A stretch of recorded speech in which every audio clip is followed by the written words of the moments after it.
Hi guys! Today's video is my halfway point review of the Witcher series. I'm really excited for this video because it's been a long time coming. I've been putting it off.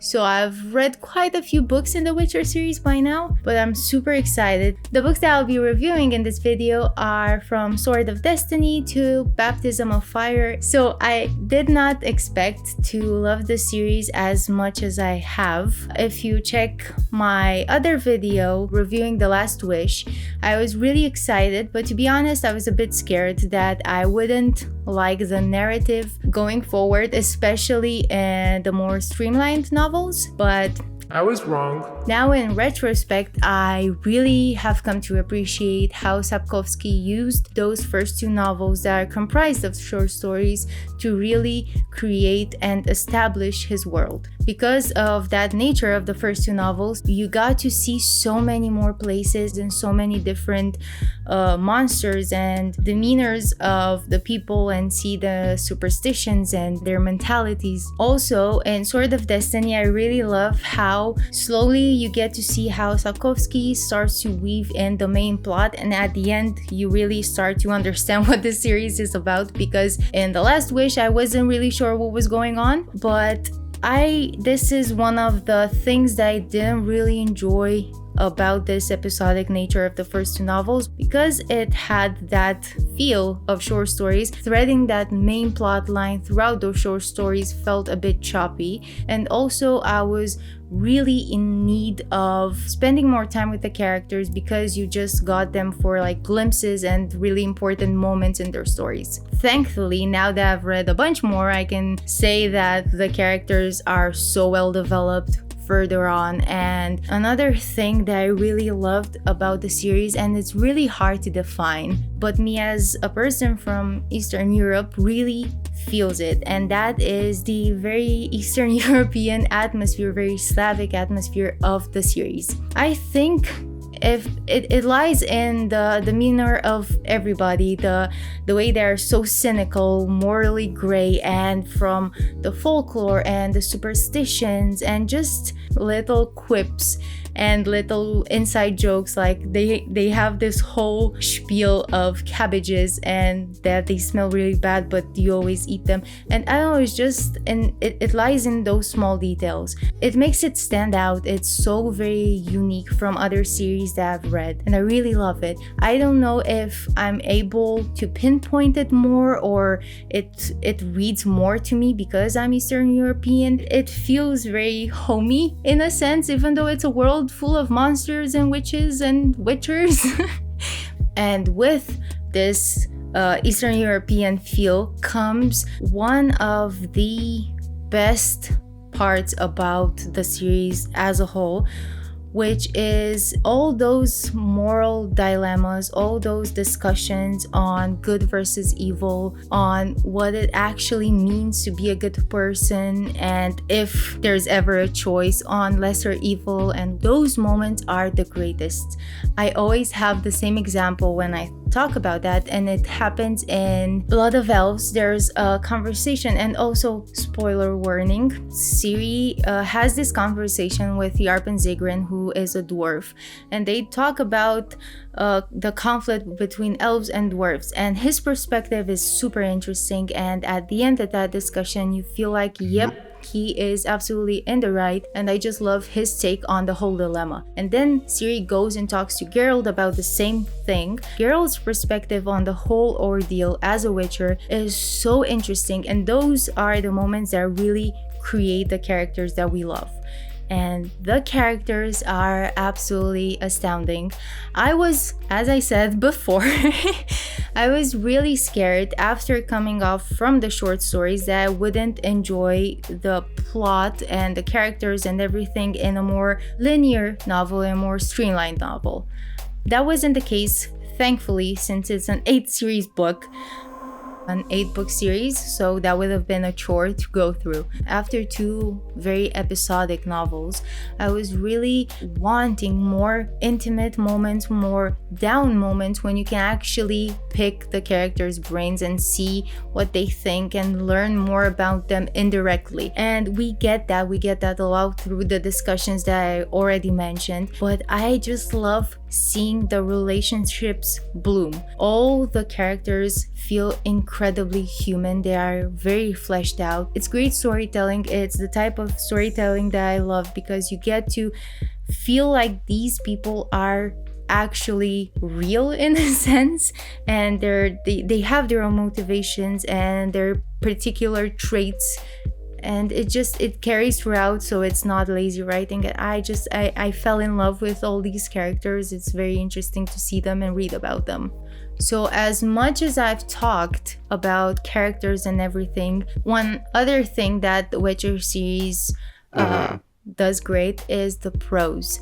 Sapkowski isn't the type of author that has a lot of fluff. He isn't the type of metaphorical, poetic type of writer, but that doesn't mean he doesn't have incredibly meaningful sentences. His prose is incredibly evocative and is peppered with these incredibly subtle moments that really create the characters. And a moment that I always think about is in Sword of Destiny. We have a very heartwarming story called A Little Sacrifice, and a lot of things happen, but at the end one of the episodic characters dies, and we see Dandelion compose a whole song for her, and we see that at the end of the day she still had a little stone that Geralt gave her, and she fell in love with Geralt. It was a beautiful thing, but Geralt wasn't for her because Geralt loves Yennefer, obviously. But it just that moment, that little stone meant so much. And in retrospect, you wouldn't have thought to oh, I have to remember that little gift that Geralt gave her on her birthday. But it meant so much, and it really shows how compassionate and caring Dandelion is, even though he hides in this, I'm the humorous guy, I'm the comic relief that doesn't necessarily take things seriously. But just that little moment, I absolutely adore for Dandelion. And the whole series has a bunch of subtle and incredibly evocative moments. And because it's a fantasy series, I obviously have to talk about the magic system, which I haven't touched upon until now. But the magic system, I don't think it plays such a big part in the story. It's an incredibly soft magic system. The only rule that we know is that fire magic is pretty dangerous and you shouldn't actually use it. But what I do really appreciate in the magic system is how different the mages use the magic from witchers, especially Geralt. Geralt is my only point of reference. I really appreciate seeing him use it in a very deliberate way, and just in the moments that magic is the only thing that will get him out of the situation, whereas mages use it not willy-nilly, but they use it a lot. But I really haven't explored it yet, so I don't think it plays such a big part in the series overall. But when it is utilized very well and satisfyingly. I wasn't expecting a complex magic system that you have to learn, but it's still fun to read about. And also, as I said, with Geralt using magic to get out of really dangerous situations, the fight scene in the series are great. They're so fun to read about. They're incredibly quick and snappy, and I loved seeing how they characterize Geralt through each single fight, because Geralt is an incredibly skilled sword fighter. He's very savage at moments, he's very brutal, but still incredibly precise. So in the more spoily part of the video, which starts now, I'll talk about the scenes that I really loved in all of the books that I've read, because I'm not going to go through them independently and review every single one of them. So I thought it will be fun just to show you guys what I really liked in every single one of them. So in Sword of Destiny, I really loved the short story Something More, mainly because we get to see the relationship between Ciri and Geralt finally being established. I cried. That was the first time that I was emotional with the Witcher series. Finally seeing them meet was so satisfying.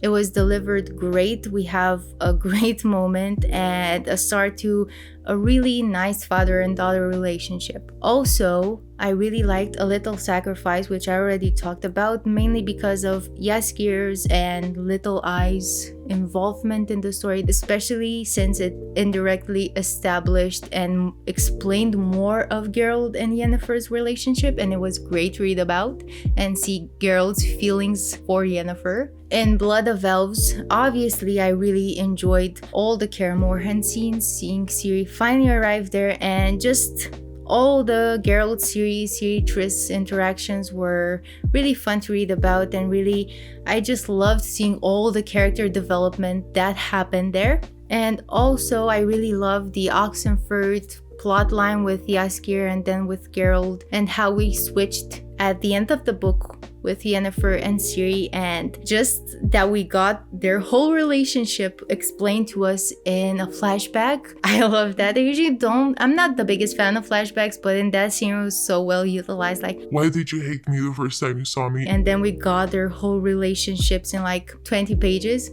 I What you getting at with the book script? Spit that shit out, man! I really liked it. It was thrilling to read about. And just seeing how she got attached to Yennefer and how they build up their relationship at first, hating each other, but then coming to terms with their positions in the world. Then Time of Contempt, which is my favorite book of the series so far. I loved every single thing about it. I loved finally exploring Thanet Island and the conclave of mages, Geralt and Yennefer. It was just also the number of things that happened there. I was mind blown. I was like, okay, everybody came here. Everybody came here for a freaking surprise party, apparently. Then the whole scene with Ciri in the market, Ciri finally, after fighting that monster and the whole thing, Ciri meeting Cahir, and the thing that stands out to me was Ciri and the whole unicorn situation, and Ciri with the rats was great, and I wasn't expecting that to be her character arc and things to go that way at all. Like, I was shocked and surprised, and I'm really excited to see what happens next for her. Then we have Baptism of Fire, which is a good book. I was coming off the high of Time of Contempt, but I did like Regis. I think he's called like Regis, the vampire.